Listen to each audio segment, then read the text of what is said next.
Good morning.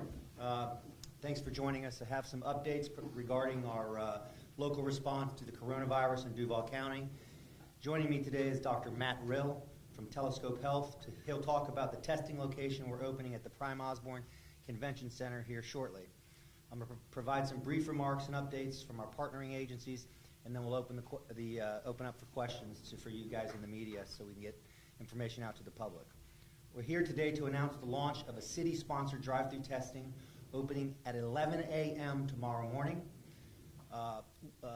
When we started mapping out the critical steps we have to take in this crisis a couple of weeks ago, talking to experts, at the top of that list was getting up additional testing sites above and beyond what the Department of Health was doing.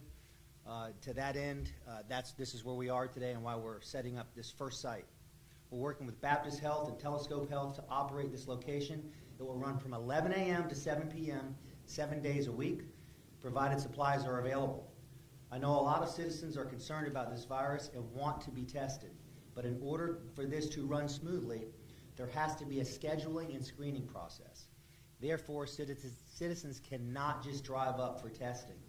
You must be pre-screened and have an appointment. No exceptions. You'll be turned away if you do not arrive with an appointment or during your scheduled appointment time.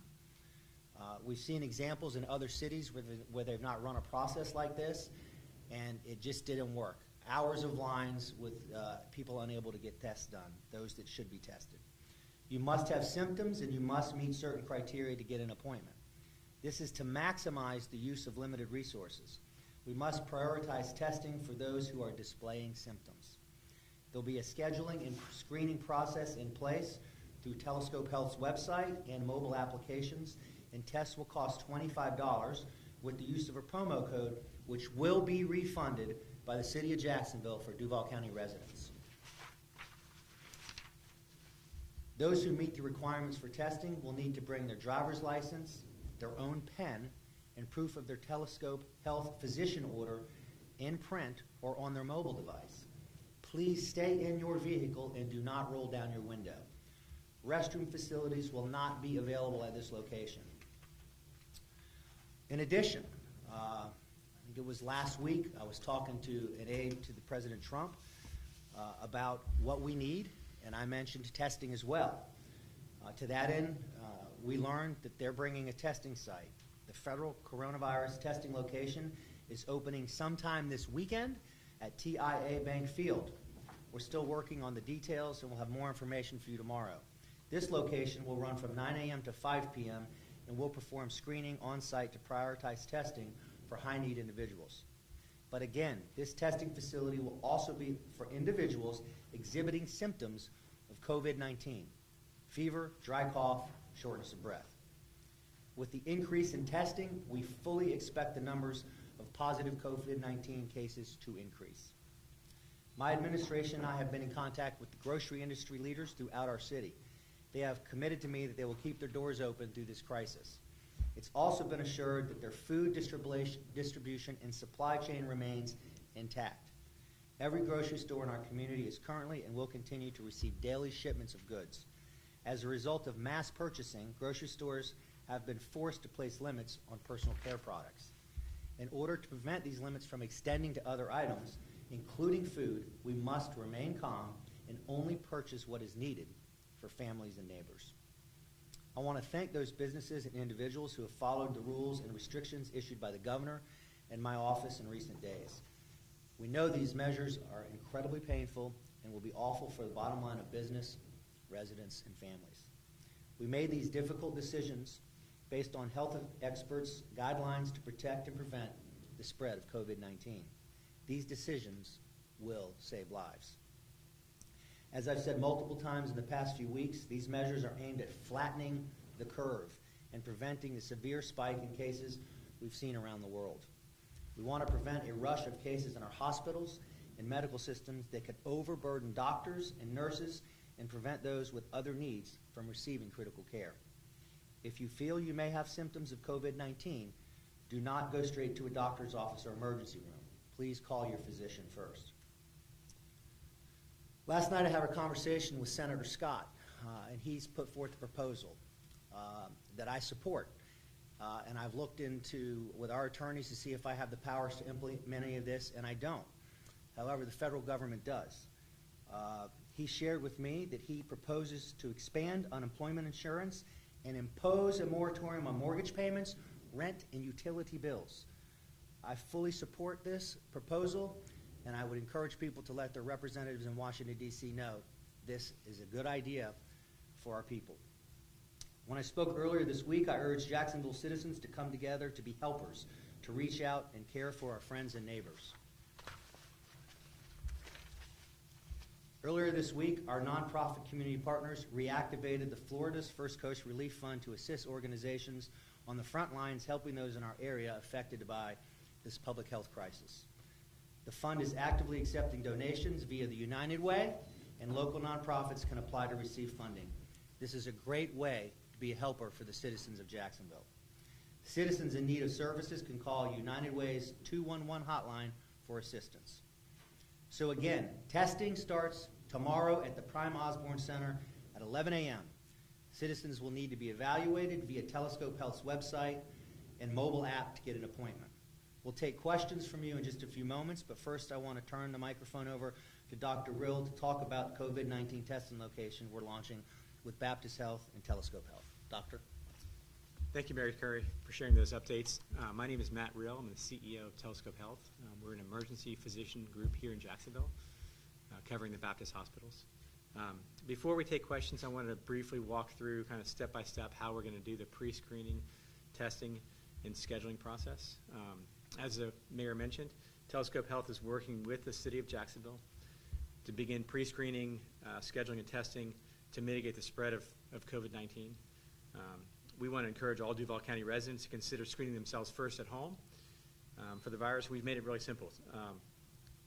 For those that want to be screened, you can download the app just in your app store on your phone or via the computer. Once you're there, you'll take a little bit of time to register yourself, put in your medical history, and then you'll be seen by a physician on your phone. There we can answer any questions about COVID or really any other problem. And then once you submit this information, we'll be working with the CDC and local health department to decide whether you're a good candidate for testing. At this time, we will be giving you instructions based on the CDC recommendations for what to do at home and how to work with your family and even your pets. If you are deemed to need the test today, we're going to give you an order and a time slot in 1-hour blocks for our testing site. We'll be working with Baptist Health, LabCorp, and Quest to make sure that you get your test results. Those test results generally take 3 to 5 days. If the test result is positive, one of our providers will be calling you to discuss further steps. To summarize the process we've implemented, really our priority is to treat those that are at the highest risk as well as our first responders due to the limitation of the number of tests available today. As the test kits become more available, we can expand this. And we look forward to working with the city to prevent the spread of the virus. At that time, I'll be happy to take any questions. I guess to start with, what about people that don't have access to the internet, to the app, don't have a car? Can they be tested? At this time, there's going to be, or very soon, there'll be multiple testing sites. For when we designed our testing site, we tried to make sure that we created it so that it would be as organized as possible and by appointment only. And so at this time, you have to go through Telescope Health app to get that appointment. If you don't have access to technology, you can, the Lot J testing, you can show up to Lot J testing and be screened. Mayor, there's been a lot of concern, with testing and everything that's going on, this availability. What is the difference, I guess, can you describe if people should wait for Lot J and people that would go over to the convention center, the city-sponsored site? What is the difference? I mean, I'd say if you have a symptom now and you have access to this technology, you should download the app, follow what the doctor just said, and go through the assessment. And if you qualify, you can come for a test. should you do that today? Yes. Yes. Yeah, we are actively seeing patients and creating a queue of folks that are in these categories of high risk or first responders. Are there any concerns with potentially the crashing of apps, websites because of overload? What would be the plan for that in the event that happens? We've got a great software partner, and they've ramped up their operations to support us, and we have not seen any of that so far. I will say that, generally when we see patients, the wait time is about 3 minutes, and obviously with this change and the rush of patients, it is longer than we hope for, but we will get to each patient and we'll make sure that we follow up and make the recommendations. I think it's really important to stress that people not get in their vehicles right now and show up at Prime Osborne, because they won't be seen and they're going to clog those that are there to be seen based on the app, the assessment. Follow-up question for you, Mayor. You mentioned you have supplies here. Are you satisfied with the number of supplies? What is the plan to get more if we need more? Yeah, we are actively working with our partners at Baptist Health and here and with the federal government to make sure that we have the supply testing kits. But look, the demand is significant around the country and around the world. I would say to people that, as I mentioned in my remarks, in crisis management, you need to plan ahead. I was calling experts weeks ago, and what steps do we need to be taking today before anybody thought this was real? And testing was at the top of that list. I immediately, 2 weeks ago, began talking to our hospital partners, my staff, members of my staff, and I said, make every phone call and contact every person you know that can. What do we have to do to get testing here? And now we get one that goes on tomorrow and another one that goes on this weekend. Mayor, in Tallahassee, they're passing a budget today, and there's coronavirus provisions in there, about $1/3 billion between reserves and active money. Regarding budgeting for this crisis coming here with the drop in sales tax and all of these things, how are you going to pay for it in terms of current operations? And in next year's budgeting and beyond, obviously there's going to have to be a reshifting of priorities given the drop in sales tax revenues, likely a drop in millage. I mean, we're seeing recessionary indicators all across the board. So what are the long-term ramifications of this crisis? AG, it's a new day. Everything changed. That's the reality of where we are. What we were talking about in my upcoming budget 3 weeks ago will be significantly different than what we will present, and our focus will be on the safety of our people and our local economy in the upcoming year. And I'm going to do everything that I can to make sure that people are safe and that we are mitigating the stress points for families. That's why I said, Senator Scott's proposal to put a moratorium on mortgage payments, rent, utility bills. If you can stop those stress points now, and we in fact get out of this, I don't know if it's 30 days, I don't know if it's 60 days, I don't know if it's 90 days. But if we can stop those stress points, families then have an opportunity to come out of this and get their feet back under them. If the financial systems start to collapse as a result of people missing mortgage payments right now, rent payments, et cetera, I believe that it makes it catastrophic. So, JEA, so right now, yeah. People that can't pay the utility bills, if they can't pay the utility bills, their service is not getting shut off. Is the city tapping the reserves right now? Is that contemplated? We are financially sound and stable right now. We have not tapped reserves. If we get to that point, we certainly will. Look, our credit is sound. We have the ability to sustain this for a period of time. Our CFO is running projections, and we're going to plan ahead in a crisis. We're going to make decisions today and next week and the following week that will prevent a catastrophic financial event from happening to this city in 6 months, a year, or in 2 years. Now in the county or even just on the beaches, are we expecting to see a curfew anytime soon? There is a possibility that we could get to the point where there's a curfew. We're not there. We're evaluating it and monitoring it. You've heard the governor has responded to the question on beaches. I've heard the federal government talk about beaches. Look, the goal here is to keep your distance, to not touch your face.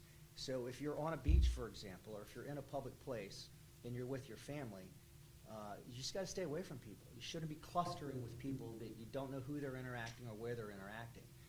So this is really about being smart at this point in time. Back to testing.